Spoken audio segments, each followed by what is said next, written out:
नबी ने फरमाया शबे मेराज जहन्नम का मुशाहिदा हो रहा है, खून का दरिया है, पीप का दरिया है, और वो खौलता खौलता खून है, खौलता खौलता पीप है, उसमें एक बंदा डुबकियां ले रहा है, एक बंदा तैर रहा है। जैसे ही वो मुंह बाहर निकालता है, जैसे ही वो सर बाहर निकालता है, उसके मुंह में पत्थर डाले जाते हैं, जहन्नम की आग के बने हुए पत्थर उसके मुंह में डाले जाते हैं, और उसका मुंह फिर उसी दरिया में डूब जाता है।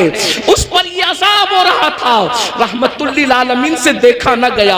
हुजूर तड़प गए, हुजूर बेचैन हो गए, हुजूर बेकरार हो गए, और पूछने लगे जिब्रील ये कौन लोग हैं कि खून और पीप के दरिया में डुबकियां लेते हैं, और जब मुंह बाहर निकालते हैं तो पत्थर, वो भी जहन्नम की आग के पत्थर, इनके मुंह में डालकर इनको डुबा दिया जाता है। ये दर्दनाक अज़ाब क्यों हो रहा है? तो जिब्रील अमीन ने अर्ज किया या रसूल अल्लाह, ये आपकी उम्मत के वो लोग हैं जो दुनिया में सूद खाया करते थे, ये सूद का कारोबार किया करते थे, ये सूद का धंधा किया करते थे। मैं आपसे पूछना चाहता हूं, दुनिया ही सब कुछ है, बोलो अगर किसी सच्चे मुसलमान को ये पता चले कि सूद खाने का अंजाम क्या है, वो पीप का दरिया, वो खून का दरिया। और खून का दरिया क्यों है? मैंने गौर किया कि सूद खोरों के लिए पीप और खून का दरिया क्यों है, तो बहुत सोचने के बाद मुझे यह समझ में आया कि सूद खोर लोग कौम का खून चूसते हैं, कौम का खून चूसते हैं, उनकी गुर्बत का फायदा उठाते हैं, उनकी मजबूरियों का फायदा उठाते हैं। इसलिए देखो कुदरत ने उनको खून और पीप के दरिया की सजा दी है। अब मैं आपसे पूछना चाहता हूं, ऐ सूद का धंधा करके, ऐ ब्याज का धंधा करके, ऐ इंटरेस्ट का धंधा करके मालदार बनने वालों, जरा गौर कीजिए, कितना भी माल कमा लोगे, थोड़ा ध्यान देना मेरी बात पर, कितना भी बड़ा महल हो, ताजमहल की तरह भी महल बना लो, जब आखिरी में डॉक्टर कहेगा ना कि ये बहुत बीमार है, इसके बचने की उम्मीद नहीं है, तो आपके बच्चे, हमारे बच्चे क्या करेंगे? आप हो या हम हो, कोई हो, बोलो बच्चे क्या करेंगे? उठा के सीधा हॉस्पिटल में दाखिल कर देंगे। बताओ, जिस माल को अल्लाह की नाफरमानी करके कमाया था, करोड़ों रुपए का महल बनाया था हराम माल से या हलाल से भी बनाया था, लेकिन आखिरी सांसें कहां ले रहे हो? आखिरी सांसें कहां ले रहे हो? हॉस्पिटल की चार दीवारी में। यही है ना तुम्हारी दुनिया, जिस दुनिया की खातिर अल्लाह को नाराज किया, जिस दुनिया की खातिर खुदा को नाराज किया, आखिरी एंड क्या है? आखिरी अंजाम क्या है? दुनिया के 80% लोग हॉस्पिटल में आखिरी सांस लेते हैं, और अक्सर लोग तो आईसीयू में आखिरी सांस लेते हैं। हाय हाय, कुदरत का इम्तिहान तो देखो, कुदरत की सजा तो देखो।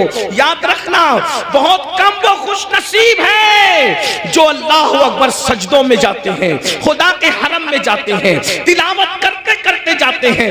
80% लोग दवाखानों की चार दीवारियों में आखिरी सांस लेते हैं। अल्लाह अकबर। मैं उस पर कोई फतवा नहीं लगा रहा हूं, मैं मुफ्ती भी नहीं हूं, लेकिन इतना जरूर कहूंगा, जरा गौर तो करो, करोड़ों की बिल्डिंग पड़ी हुई है और आप किराए के दवाखाने के अंदर आखिरी सांस ले रहे हो। पलंग है, हाँ हाँ, कपड़ों पे गुरूर करके खुदा को भूलने वालों, ये खुदा का इम्तिहान देखो, अल्लाह की आजमाइश देखो, खुदा का इम्तिहान देखो। इन्ना अज़ाब रब्बिका लवाक़ि। अरे फिरौन जिस इम्तिहान से गुजरा, उस इम्तिहान से तुम भी गुजारे जाओगे। खुदा के गज़ब को चैलेंज करने वालों अपने कपड़ों पे इतराते थे, पहनाने वाले खुदा पे नाज नहीं था, कपड़ों पे घमंड था ना, कपड़ों पे गुरूर था ना।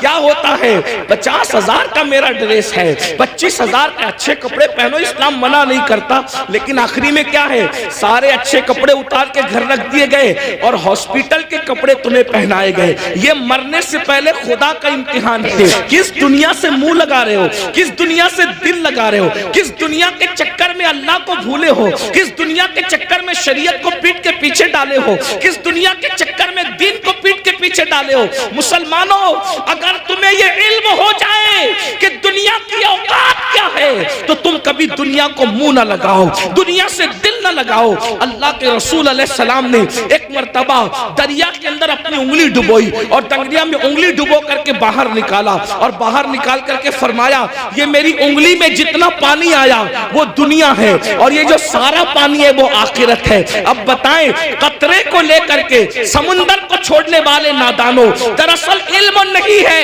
अगर हमें इल्म होता तो पता चलता, वल आखिरतु खैरुम व अबका, आखिरत बेहतर भी है, आखिरत बाकी रहने वाली भी है, दुनिया बाकी रहने वाली है ही नहीं।